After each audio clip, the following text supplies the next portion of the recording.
The interceptors are told a lot of lies, but what the majority of fibbing felons don't realise is that the more of them you hear, the better you get at sussing out what is and isn't true. Over years of practice, you tend to have the ability to spot when somebody's telling you a lie. You're not telling me porcupines about who you are you? And it's no better feeling than when somebody's telling you a lie when they trip up and they tell you something that's slightly different and they make a mistake. When someone normally says perfectly honest with you, officer, it means completely opposite.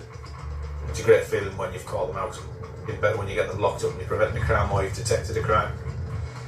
You're an LB, aren't you? A lying bugger. It's a warm summer night, and Interceptor Liam Sewell is attending an address of a man accused of damaging a car following an argument. Yeah, Roger, we got a description. Yeah, good built male, wearing a blue t-shirt and a pair of shorts. Male arrived in a pickup truck. Basically, we've had a report of a male outside an address in Brambles Farm. He's been causing some damage to the house, smashing a vehicle up, and he's in a pickup, described as a big built male, blue shorts, blue t-shirt. Dog handler Liam's favourite Bond villain is Metal Mouth Giant Jaws, and it sounds like he might be dealing with a similar sized suspect tonight. Registration's been passed and the vehicle P&C's back to a house in Ormsby, so we're just trying to sort of cut across and get in front of the vehicle before it gets home. Liam's responding to a 999 call connected to a shopping attack which was caught on CCTV. It starts with a recovery truck smashing into a car. A large man then hurls abuse at the occupants of a house before attacking the car parked outside. The main suspect in the attack allegedly lives in a house 3 miles away. Liam's meeting 2 other officers there. Roger. I think we're at the location now. People out the front. And a man fitting the description of the main attacker, tall, well-built, and wearing a blue top and shorts, is inside. Oh, do you want to come out and have a word with us, mate? Despite being the spitting image, He does, yeah. He does almost perfect. I've been up the house. the man claims he's been in all night. Yeah, but nothing's gone on. I haven't left the house. Right, listen, mate. You're going to get locked up on suspicion of criminal damage. You match a description. You've alleged to have smashed up the car and the house. Right, so this time you're under arrest. No, I've not left this Hey, house. get up. I'm just saying there's an allegation you've been down there Yeah. and smashing the place up, that's all. Right. So you're on suspicion of criminal damage at this time. Yeah, that's Might right. turn out that you're perfectly innocent. I hope it does because you've been quite funny. But this time you're under arrest, so we're going to go down to Middlesbrough police station. The man's complaining he has a sore hip, and it's going to be a bit of a squeeze getting him in the back of the van. Yeah, what's your noggin, Paul? Go and jump in there, mate. Can't go in there, mate. Sit on your bum and just shuffle yourself in. That might be the better option. Oh, you are. We'll get the extra large case next time, mate.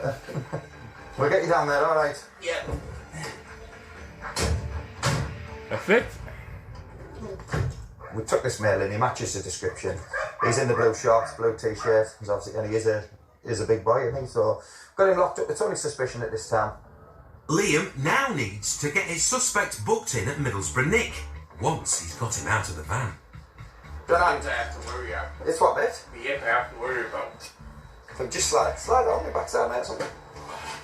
He's still complaining about his hip, I'll get them cut off you as soon as you get through, mate. Yeah. This way, pal. and has a little stretch before heading inside. Yeah. You hit. How about? The suspect now says he needs some painkillers to deal with his problem. When's he need his medication next? Tomorrow morning. Right, cool. Yeah, if he's going to be here at alcohol, we'll try and get you dealt with as soon as we can.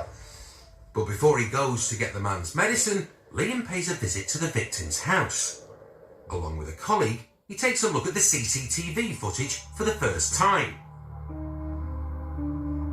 It's not obvious who's behind the wheel of the recovery truck, which sideswipes the car.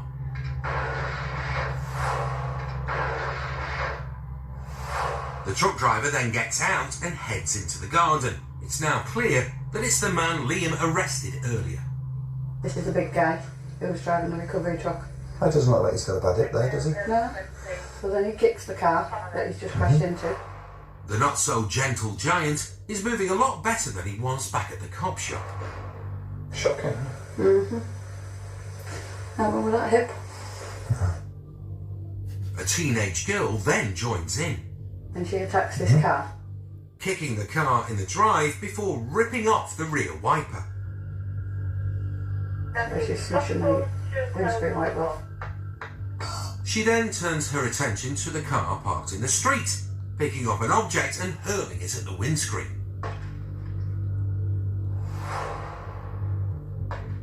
It's a shocking attack, which apparently all stemmed from a dispute between two teenage girls. We've got the bottom of it now. It's allegedly this is all over two 15-year-old girls making some prank calls to each other. Obviously one side of the parties took offence to it and they've come down mob-handed, kicking the doors. Bit over the top, innit? It's also proof that the man they've arrested, who claimed to have been in his house all evening, hasn't been telling the truth. He's built with the car there.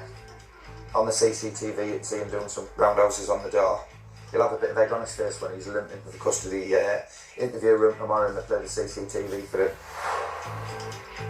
The man later pleaded guilty to causing criminal damage and was given a 12-month conditional discharge, ordered to pay £500 in compensation and £105 in fines and costs. No further action was taken against the other people involved in the attack. You know, he's giving it, I've got a bad hip. When we lock him up, he can't move, he's taking breaks, walking to the custody cell. And we come down here, we view this CCTV, and he's out the front of the house acting like Bruce Lee, kicking the door, kicking the car. What a bully, eh?